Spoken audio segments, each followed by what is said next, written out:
الحمد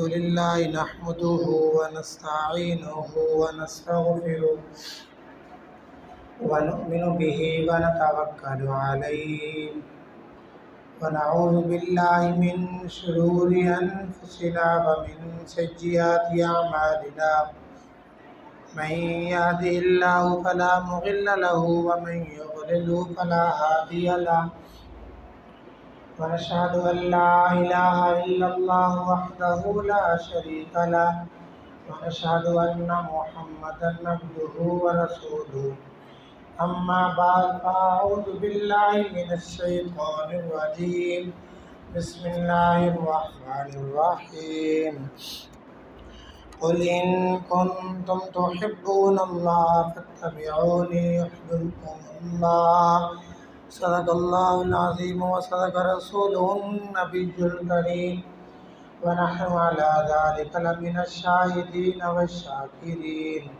والحمد لله رب العالمين.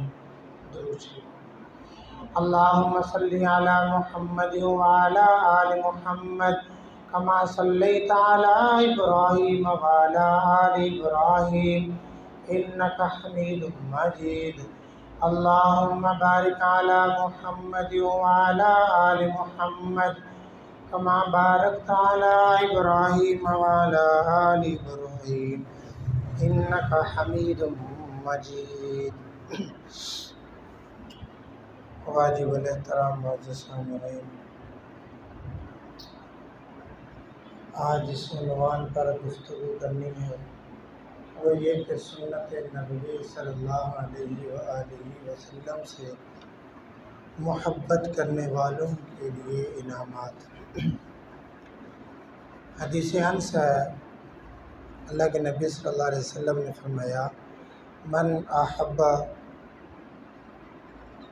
سنتی فقد احبانی، کہ جس شخص نے میری سنت سے محبت کی بس گویا کہ اس نے مجھ سے محبت کی. ومن احبانی کان معی فی الجنہ، اور جس نے مجھ سے محبت کی جنت میں میرے ساتھ ہوگا. یہ رسول اللہ صلی اللہ علیہ وآلہ وسلم کا ارشاد ہے. اس سے یہ بات ثابت ہوتی ہے کہ نبی اکرم صلی اللہ علیہ وآلہ وسلم کی سنت کو اپنانا اصل کے اندر رسول اللہ صلی اللہ علیہ وآلہ وسلم سے محبت کرنے کا اظہار ہے. سنت رسول اللہ صلی اللہ علیہ وآلہ وسلم کی عادت مبارکہ کو کہتے ہیں. پوری زندگی نبی اکرم صلی اللہ علیہ وسلم نے کون سا کام کس طریقے سے کیا ویسے ہی کرنا، یہ رسول اللہ صلی اللہ علیہ وسلم کی سنت کو زندہ کرنا کہلاتا ہے. دیکھو ایک ماں ہوتی ہے نا، تو جب چھوٹا سا بچہ ماں سے دودھ مانگتا ہے تو وہ یہ کہتا ہے نا بھئی مجھے دودھ دے دو دودھ. تو ماں بھی آگے سے یہ نہیں کہتی کہ میں آپ کو دودھ دیتی ہوں، بلکہ وہ بھی آگے سے کہتی بیٹا میں آپ کو دودھ دیتی ہوں.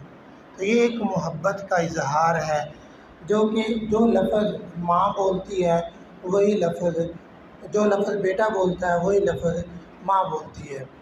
اسی طرح یہی محبت ہے اللہ رب العزت جو کہ اپنے محبوب رسول اللہ صلی اللہ علیہ وسلم سے کرتے ہیں.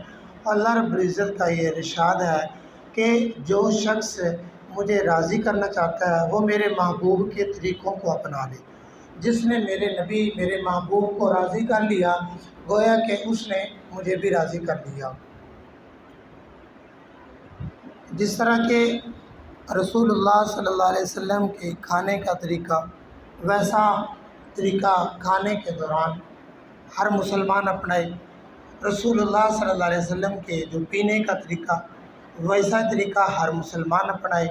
رسول اللہ صلی اللہ علیہ وسلم کا ہر عمل، ہر امتی کا ہر عمل رسول اللہ صلی اللہ علیہ وسلم کے ہر عمل کے ساتھ مل جائے، یہ ہے اتباع رسول.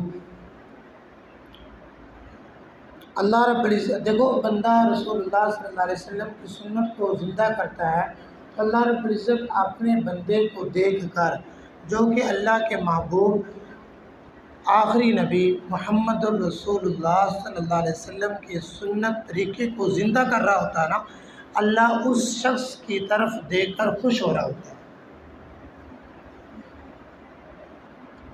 ہم شادی کے موقعوں پر آپ نے دیکھا ہوگا کہ جب دلہن کو سجایا جاتا ہے تو اس کے ہاتھ کے اندر چوڑیاں پہنائی جاتی ہیں، بازو کے اندر بریسلٹ پہنائی جاتی ہے، اور اسی طرح کان کے اندر بالیاں، اور بہت سارے طریقوں سے عورت کو، دلہن کو زیورات کے ساتھ سجایا جاتا ہے۔ کیوں؟ اس کی وجہ کیا ہوتی ہے؟ اس کی وجہ یہ ہوتی ہے کہ اس کا جو شوہر ہوتا ہے نا، جس عضو پر زیور ہوگا اس عضو کا حسن بڑھ جائے گا، اس کا جو شوہر ہے اس کو وہ پسند کرے گا۔ اسی طرح یاد رکھنا، جو بندے کا عضو رسول اللہ صلی اللہ علیہ وسلم کے سنت طریقے سے سج گیا، جس طرح کہ ایک دلہن زیور کے ساتھ وہ خوبصورت بنتی ہے، اسی طرح ایک مسلمان رسول اللہ صلی اللہ علیہ وسلم کے سنتوں کو اپنا کر ہر عضو کے اندر نبی اکرم صلی اللہ علیہ وسلم کی سنت کو زندہ کر کے اس کا عضو سجتا ہے، اور اللہ رب العزت اس شخص کو قبول فرما لیتے ہیں۔ پھر اللہ رب العزت کی ذات خوش ہو لیتے ہیں، اور جس شخص کا سر کے بالوں سے لے کر پاؤں کے ناخنوں تک ہر عضو سنت رسول اللہ صلی اللہ علیہ وسلم سے سج گیا، سنت کے اندر ڈھل گیا، تو سمجھو یہ اللہ رب العزت کا یہ بندہ محبوب بن گیا۔ اللہ رب العزت اس سے محبت کرنے لگتے ہیں۔ قرآن پاک کے اندر اللہ رب العزت نے فرمایا نا، جو شخص یہ چاہتا ہے کہ میں اللہ سے محبت کروں، اسے چاہیے کہ وہ اے محبوب آپ اسے یہ کہہ دیں فَاتَّبِعُونِی، میری اتباع کر لو، یحببکم اللہ، اللہ تجھ سے محبت کرنے لگ جائے گا۔ رسول اللہ صلی اللہ علیہ وسلم کی اتباع اصل کے اندر اللہ رب العزت کی محبت ہے۔ ایک کتاب ہے با ادب با نصیب، جو شخص اس کتاب کو پڑھتا ہے نا، اس کا مطالعہ کرتا ہے، پیر ذوالفقار نقشبندی دامت برکاتہ عالیہ کا لکھی ہوئی ہے، تو وہ شخص تقریباً سنتوں پر عمل کرنے والا بن جاتا ہے۔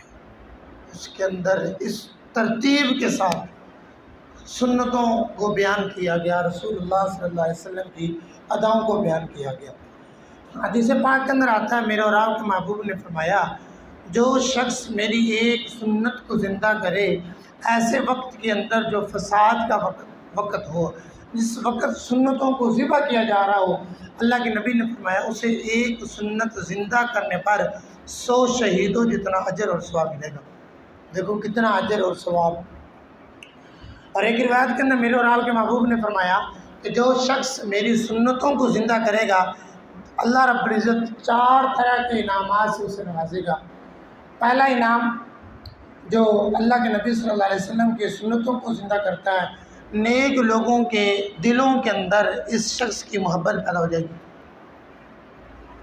دیکھو کتنا بڑا انعام ہے۔ نیک لوگ جب شخص سے محبت کرنے لگیں گے اس کا اثر ہوگا پھر۔ اور دوسرا جو انعام ملے گا، فاسق اور فاجر جو گناہ گار لوگ ہوں گے، ان کے دلوں کے اندر اس سنتوں کو زندہ کرنے والے شخص کا رعب پیدا ہو جائے گا، دبدبہ پیدا ہو جائے گا، وہ اس کو نقصان نہیں پہنچا سکیں گے۔ اور تیسرا جو انعام ملے گا، وہ رزق کے اندر اضافہ اور برکت ہو جائے گی، جس کے لیے ہم صبح سے لے کر شام تک محنت کرتے ہیں، کوشش کرتے ہیں۔ اور چوتھا انعام جو سنتوں کو زندہ کرنے پر ملے گا، وہ دین کے اندر پختگی پیدا ہو جائے گی، دین کے اندر یہ شخص مضبوط ہو جائے گا، دین کے اندر اس کا دل لگنے لگے گا۔ کتنے زبردست انعام ہے اللہ رب العزت کی طرف سے۔ نبی اکرم صلی اللہ علیہ وسلم نے فرمایا کہ جو شخص 2 چیزوں کو تھامے رکھے وہ شخص گمراہ نہیں ہو سکتا، اور فرمایا کہ میری امت اس وقت تک گمراہ نہیں ہو سکتی جب تک ان 2 چیزوں کو تھامے رکھے گی۔ نمبر 1 کتاب اللہ قرآن پاک، اور نمبر 2 سنت رسول اللہ صلی اللہ علیہ وسلم کی زندگی کے جو طریقے ہیں اس کو اپنائے گا، فرمایا کہ یہ شخص گمراہ نہیں ہو سکتا۔ حضرت جنید بغدادی رحمۃ اللہ علیہ کے پاس ایک مرید آیا اور 10 سال کا عرصہ گزارا حضرت کی خدمت کے اندر۔ 10 سال کے بعد نا حضرت کے پاس آ گیا، کہنے لگے کہ حضرت مجھے اجازت دو، میں کسی اور شیخ کے پاس جانا چاہتا ہوں، کسی اور بزرگ کے پاس جانا چاہتا ہوں۔ حضرت نے کہا کہ وجہ کیا ہے؟ فرمایا کہ میں آپ کے پاس 10 سال رہا، میں نے تو آپ کی زندگی کے اندر کوئی کرامت نہیں دیکھی، کوئی معجزہ نہیں دیکھا۔ تو حضرت جنید بغدادی رحمۃ اللہ علیہ نے کہا کہ آپ میری صحبت کے اندر 10 سال رہے، کیا میرا کوئی عمل ایسا دیکھا جو سنت کے خلاف ہو 10 سالوں میں؟ تو وہ مرید کہنے لگا کہ حضرت میں نے تو کوئی عمل ایسا نہیں دیکھا جو سنت کے خلاف ہو۔ حضرت جنید بغدادی رحمۃ اللہ علیہ کہنے لگے کہ سب سے بڑی کرامت یہ ہے کہ رسول اللہ صلی اللہ علیہ وسلم کی زندگی کو بندہ اپنی زندگی کے اندر ڈال لے، یہ سب سے بڑی کرامت ہے۔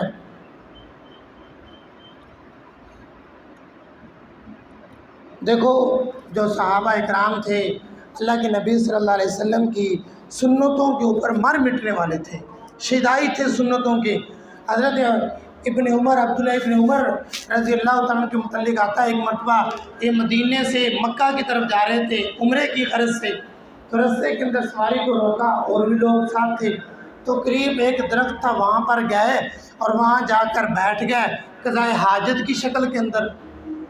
جب اٹھے واپس آئے تو لوگوں نے کہا کہ حضرت آپ سفر میں تھے، وقت قیمتی تھا، آپ نے سواری کو روکا، وہاں درخت کے نیچے جا کے بیٹھے، قضائے حاجت کی شکل اختیار کی آپ نے، لیکن قضائے حاجت نہیں کی آپ نے، کیا وجہ ہے، کیا معاملہ ہے؟ تو حضرت ابن عمر رضی اللہ عنہ کہنے لگے ایک مرتبہ میں رسول اللہ صلی اللہ علیہ وسلم کے ساتھ تھا، تو اسی جگہ پر رسول اللہ صلی اللہ علیہ وسلم نے سواری کو روکا تھا اور اسی درخت کے نیچے جا کر قضائے حاجت فرمائی تھی۔ میں نے کہا کہ میں رسول اللہ صلی اللہ علیہ وسلم کی اس ادا کو پورا کر لوں، تو میں نے تو نبی کریم صلی اللہ علیہ وسلم کی اس عادت مبارکہ کو پورا کیا ہے۔ یہ تھی محبت کا اظہار۔ ایک غلام حبشی کے متعلق آپ نے بارہا سنا کہ ایک صحابی رسول تھے جو بالکل کالے سیاہ رنگ کے تھے، حبشی تھے، حبشہ کے رہنے والے تھے، بال ان کے گھنگریالے تھے، اور دیکھو یہ جو سر ہے نا، سر کے درمیان کے اندر سے مانگ نکالنا، یہ سنت رسول اللہ ہے، اللہ کے نبی کی سنت ہے۔ وہ بیچارہ مانگ نکالتا اور مانگ نہ نکلتی، تو اس نے ایک دن ایسا کیا کہ آگ کے پاس بیٹھا، ایک لوہے دار چیز سے وہ آگ کو وہ سلجھا رہا تھا، تو گرم ہوگی، تو اس نے اچانک وہ اپنے سر کے اوپر لگا لی، بال بھی جل گیا اور اندر سے نیچے سے چمڑی بھی جل گئی۔ لوگوں نے پوچھا کہ حضرت آپ نے یہ کیا کر دیا؟ تو کہنے لگا کہ یہ تو عارضی تکلیف ہے، جو جسم جلا یہ تو عارضی تکلیف ہے، یہ تو ختم ہو جائے گی، لیکن ہمیشہ کے لیے میرا سر مبارک تو رسول اللہ کے سر کی طرح بن جائے گا۔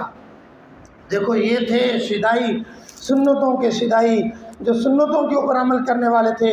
حضرت حذیفہ رضی اللہ تعالیٰ عنہ جب فارس کے آنا تو فارس کے لوگ بڑے مہذب پڑھے لکھے لوگ تھے، تو جب دسترخوان پر بیٹھے، شاہی بڑا دسترخوان تھا، تو حضرت کے ہاتھ سے لقمہ گر گیا دسترخوان کے اوپر۔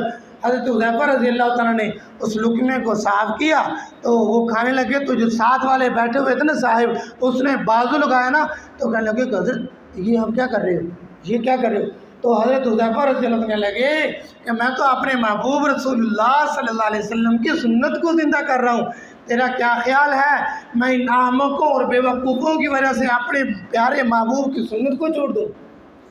یہ تھے شیدائی، وہی سمجھا جائے گا شیدائے جمال مصطفیٰ، وہی سمجھا جائے گا شیدائے جمال مصطفیٰ، جس کا حال مصطفیٰ، جس کا قال مصطفیٰ، جس کا حال بھی رسول اللہ کے ساتھ ملتا ہوگا، جس کا قال، جس کا بول بھی رسول اللہ کے ساتھ ملتا ہوگا۔ اصل تو یہ ہیں عاشق رسول، اصل تو یہ ہیں شیدائے مصطفیٰ جو رسول اللہ صلی اللہ علیہ وسلم کی اداؤں کو اپنانے والے تھے۔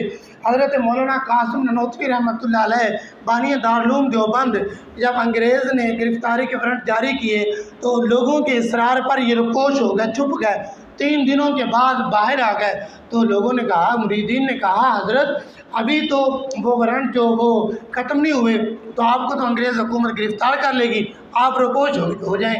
تو حضرت مولانا قاسم نانوتوی رحمۃ اللہ علیہ کہنے لگے کہ میں تو اس وجہ سے رپوش نہیں ہوا تھا، میں نے تو اصل کے اندر رسول اللہ صلی اللہ علیہ وسلم کی اس ادا کو، عادت مبارکہ کو پورا کیا تھا جو رسول اللہ صلی اللہ علیہ وسلم نے 3 دن غار کے اندر گزارے تھے۔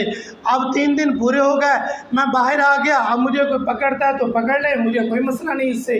دیکھو یہ تھی مجبوری کی حالت کے اندر بھی رسول اللہ صلی اللہ علیہ وسلم کی اس مجبوری والی عادت کو پورا کر لیا۔ یہ تھے عاشق رسول حضرت رشید احمد گنگوہی رحمۃ اللہ علیہ دارالعلوم کے استاد تھے۔ تو ایک مرتبہ جلسہ تھا دارالعلوم دیوبند کے اندر، تو نماز کا وقت ہوا تو حضرت نے وضو کیا تو جلسے کے رش کی وجہ سے تکبیر اولیٰ فوت ہوگی، تو حضرت غم کرنے لگے، افسوس کرنے لگے۔ تو حضرت گنگوہی رحمۃ اللہ علیہ افسوس سے دردانہ جملے اس نے یہ کہے کہ افسوس کہ 22 سال کے بعد میری تکبیر اولیٰ فوت ہوگی۔ اللہ اکبر، 22 سال کے بعد میری تکبیر اولیٰ فوت ہوگی۔ یہ تو آج کے لوگ ہیں نا، یہ تو صحابہ اکرام کے دور کے لوگ تو نہیں ہے نا، یہ تو قریب کے زمانے کے اندر پچھلی صدی کے لوگ ہیں۔ اگر ہم لوگ کوشش کریں تو وہی صفات، وہی طاقت، وہی جذبہ، شوق میرے اور آپ کے اندر بھی ہے رسول اللہ صلی اللہ علیہ وسلم کی اداؤں کو پورا کرنے کا۔ حضرت گنگوہی رحمۃ اللہ علیہ کے پاس جب کوئی نیا پھل آتا نا، جس طرح موسمی پھل پہلی مرتبہ آتا ہے بازار کے اندر، تو حضرت گنگوہی رحمۃ اللہ علیہ پھل کو لیتے اور بچوں کے اندر تقسیم کرتے اور مسکراتے اور کہتے کہ میرے محبوب رسول اللہ صلی اللہ علیہ وسلم کی یہی عادت مبارکہ تھی، جب پھل نیا آتا تھا تو نبی کریم صلی اللہ علیہ وسلم بچوں کے اندر تقسیم کیا کرتے تھے۔ یہ تھی ادائیں، یہ تھی عادتیں۔ حضرت حسین احمد مدنی رحمۃ اللہ علیہ کے متعلق آتا ہے کہ دارالعلوم دیوبند مدرسے کے سامنے نا ایک باغیچہ تھا، تو حضرت نے رکے، چلتے ہوئے جاتے ہوئے مدرسے میں تو رکے اور مالک کو کہا کہ بلایا گیا، تو کہنے لگے کہ یہاں پر کیکر کا درخت لگاؤ۔ مالک نے کہا کہ حضرت کانٹے دار درخت باغیچے کے اندر یہ ٹھیک نہیں ہے، تو حضرت نے کہا کہ آپ لگاؤ۔ جب لگا لیا گیا تو حضرت سے پوچھا گیا تو حضرت نے کہا بیت رضوان جس درخت کے نیچے ہوئی تھی وہ درخت کیکر کا درخت تھا، میں نے تو اپنے محبوب کی اس ادا کو پورا کیا ہے۔ تو حضرت مولانا رشید احمد گنگوہی رحمۃ اللہ علیہ آ گئے اور مالک کو کہنے لگے کہ اس کے اندر گلاب کا درخت لگاؤ، گلاب کا پودا لگاؤ۔ تو حضرت نے کہا کہ حضرت حسین احمد مدنی رحمۃ اللہ علیہ نے کیکر کا درخت لگوایا، آپ گلاب کا درخت لگوا رہے ہو، وجہ کیا ہے، اس کے اندر حکمت کیا ہے؟ تو حضرت مولانا رشید احمد گنگوہی رحمۃ اللہ علیہ کہنے لگے کہ میرے محبوب نبی کریم صلی اللہ علیہ وسلم کے پسینہ مبارک سے جو خوشبو آتی تھی وہ گلاب کے ساتھ ملتی جلتی تھی، اس لیے گلاب کا درخت لگاؤ کہ میرے محبوب کے پسینے کی خوشبو گلاب کی خوشبو کی طرح تھی۔ یہ تھی محبت، یہ ہے عشق رسول۔ حضرت زکریا رحمۃ اللہ علیہ کے والد محترم حضرت یحییٰ رحمۃ اللہ علیہ کہا کرتے تھے، عام روٹین کے اندر وہ کہا کرتے تھے کہ بیت الخلاء سنت طریقے کے مطابق جانا، اس کا اجر اور ثواب زیادہ ہے بنسبت نوافل خلاف سنت ادا کرنے سے۔ جو کہ نوافل سنت کے خلاف ادا کیا جائے اس کا ثواب کم، اور بیت الخلاء سنت کے مطابق جایا جائے اس کا ثواب زیادہ ہے۔ دیکھو میں اور آپ درزی کے پاس جاتے ہیں، ایک ناپ لے کر جاتے ہیں کپڑے سلانے کے لیے، اور جب کپڑے درزی سی کر ہمیں دیتا ہے اگر وہ کپڑا صحیح سلا نہیں ہوتا تو ہم لوگ ناراض ہوتے ہیں، غصے ہوتے ہیں، سلائی نہیں دیتی، ڈانٹتے ہیں کہ بھائی اس کا میں نے کیا کرنا ہے، یہ تو پورا نہیں آ رہا سوٹ۔ اگر سوٹ صحیح سلا ہوتا ہے ناپ کے مطابق ہم لوگ خوش ہوتے ہیں، سلائی بھی دیتے ہیں، بعض دفعہ انعام بھی دے دیتی ہیں، اور اگر سوٹ صحیح نہیں ہوتا تو رد کر دیتے ہیں۔ بھائی اسی طرح میرے اور آپ کے محبوب رسول اللہ صلی اللہ علیہ وسلم کو اللہ رب العزت نے اس کائنات کے اندر نمونہ بنا کر بھیجا ہے۔ دن قیامت کے جس شخص کا عمل میرے اور آپ کے محبوب کے عمل کے ساتھ ملتا ہوگا، وہ شخص کے عمل کو تو قبول کیا جائے گا، انعامات سے بھی نوازا جائے گا، اور جس شخص کا عمل میرے اور آپ کے محبوب کے عمل کے ساتھ ملتا ہوا نہ ہوا تو اس کا عمل رد کر دیا جائے گا، ٹھکرا دیا جائے گا۔ آپ نے بارہا سنا کہ جب موسیٰ علیہ السلام فرعون کے پاس آئے تو فرعون نے چیلنج کیا کہ آؤ مقابلے کے اندر، جادوگروں کو بلایا گیا۔ جب جادوگر میدان کے اندر آ گئے، حضرت موسیٰ کلیم اللہ کا لباس اور تھا، جادوگروں کا لباس اور تھا۔ اس وقت کا قانون دستور یہی تھا کہ مقابلہ ایک ہی لباس کے اندر کیا جاتا ہے۔ افسران نے کہا، فرعون کے افسران نے کہا موسیٰ کلیم اللہ کو کہ اے موسیٰ آپ اپنا لباس جادوگروں کے لباس کی طرح بنا لیں۔ حضرت موسیٰ کلیم اللہ نے انکار کر دیا۔ تو اس کے بعد پھر جو جادوگر تھے ان کا لباس حضرت موسیٰ کلیم اللہ کے لباس کی طرح جبے بنا دیے گئے۔ جب میدان کے اندر اترے موسیٰ کلیم اللہ علیہ السلام کامیاب ہو گئے، سارے کے سارے جو جادوگر تھے وہ سجدہ بسجود ہو کر انہوں نے اسلام قبول کر لیا، حضرت موسیٰ علیہ السلام کی شریعت کو مان لیا۔ جب حضرت موسیٰ علیہ السلام کوہ طور پر اللہ رب العزت سے ہم کلام ہوئے تو کہا کہ اللہ تو نے تو مجھے بھیجا تھا فرعون کی طرف، اور جب بات آئی اسلام قبول کرنے کی فرعون نے تو اسلام قبول نہ کیا۔ اللہ فرعون کے درباریوں نے جادوگروں نے اسلام قبول کر لیا، اس کی وجہ کیا ہے؟ اللہ رب العزت نے کہا اے موسیٰ جب میں نے فیصلہ کیا اسلام کی دولت سے نوازنے کا تو میں نے یہ فیصلہ کیا کہ جس کی شکل و صورت جس کی مشابہت میرے پیغمبر موسیٰ کلیم اللہ کے ساتھ ملتی ہوگی میں نے انہیں اسلام کی ہدایت کی توفیق نصیب فرما دی۔ فرعون کی جو شکل و صورت اور اس کا جو لباس تھا وہ تیرے ساتھ نہیں ملتا تھا، اس لیے فرعون کو محروم کر دیا۔ یہ تو موسیٰ علیہ السلام کی قوم کی بات، بنی اسرائیل کی قوم کی بات ہے، اور جس شخص نے میرے اور آپ کے محبوب آخری نبی اللہ کے محبوب رسول اللہ صلی اللہ علیہ وسلم کی اداؤں کو اپنا لیا تو تمہارا کیا خیال ہے اللہ رب العزت اسے نہیں نوازے گا؟ اللہ رب العزت اسے جنت کے اندر اعلیٰ مقام عطا فرمائے گا۔ دیکھو ایک ماں ہوتی ہے نا، ماں اس کے سامنے بیٹے کی تصویر لائی جائے نا اور کہا جائے کہ دیکھو آپ کے بیٹے کی تصویر ہے، اس کو آگ کے اندر جلا دو، تو ماں نہیں پسند کرتی کہ میرے بیٹے کی تصویر آگ کے اندر جلے، کیونکہ محبت ہے۔ تو تمہارا کیا خیال ہے وہ رب جو اپنے محبوب سے محبت کرنے والا ہے، جو اپنے بندوں سے 70 ماؤں سے زیادہ محبت کرنے والا ہے، جب دن قیامت کے جب اللہ رب العزت کے بندوں کی شکل و صورت تصویر اللہ کے محبوب رسول اللہ کے ساتھ ملتی جلتی ہوں گی تو تمہارا کیا خیال ہے اللہ رب العزت آگ کے اندر ڈالیں گے؟ ہرگز ایسا نہیں ہے۔ اگر میں اور آپ یہ چاہتے ہیں کہ میرا رب راضی ہو جائے تو ہمیں چاہیے کہ ہم اللہ رب العزت کے حبیب رسول اللہ صلی اللہ علیہ وسلم کی اتباع کی کوشش شروع کر دیں۔ ایک بزرگ تھے، آخری بات، ایک بزرگ تھے 10 لاکھ کا درود شریف کا ہدیہ رسول اللہ صلی اللہ علیہ وسلم کی حضور پیش کیا کرتے تھے۔ تو ایک دن رسول اللہ صلی اللہ علیہ وسلم کا دیدار مبارک ہوا تو رسول اللہ صلی اللہ علیہ وسلم کا سینہ مبارک جو تھا وہ زخمی تھا۔ تو اللہ والے نے پوچھا اللہ کے رسول آپ کو کیا ہوا؟ تو اللہ کے نبی صلی اللہ علیہ وسلم نے شکوہ کیا، یہ کافروں کا معاملہ نہیں ہے، یہ میری امت کے مسلمان ہیں جو میری سنتوں کو ذبح کرتے ہیں، ان کا دکھ اور ان کی یہ تکلیف ہے۔ اگر میں اور آپ یہ چاہتے ہیں میں اپنے محبوب رسول اللہ سے سچی محبت کروں، آپ یہ چاہتے ہیں کہ آپ رسول اللہ صلی اللہ علیہ وسلم سے سچی محبت کریں تو پھر صرف نماز سے کام نہیں چلے گا، پھر رسول اللہ صلی اللہ علیہ وسلم کی ہر آداب کو اپنانا پڑے گا۔